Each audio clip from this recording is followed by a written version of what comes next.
The violence erupting on the streets out St. Louis. These were incredible pictures coming in. Police in riot gear firing tear gas to break up protesters angry over the shooting death of an unarmed teenager.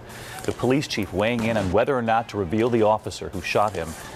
Injured in the accident, and we have his condition this morning as well. ABC Steve Osensami is in Ferguson, Missouri with the very latest for us. Steve?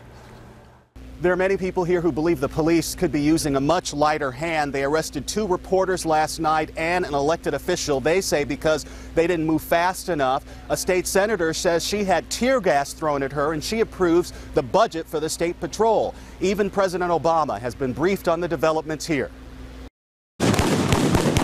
Overnight, protests turned violent again on the streets of Ferguson, Missouri. Police responded with tear gas, sending the crowd running.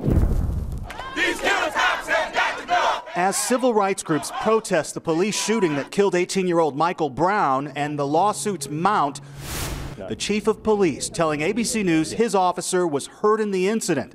Authorities say either Brown or his friend fought with the policeman before the shooting. His face was swollen, so he'd obviously been hit or punched or something like that. He says he and his officers are getting death threats daily and says he won't release the name of the officer involved in the shooting unless his officer is charged with a crime or a court makes him. And then he could always appeal. Prosecutors say it could take weeks before they decide if the shooting is a crime. We have difficulty reaching a lot of witnesses. They don't contact the police. We're having trouble locating them.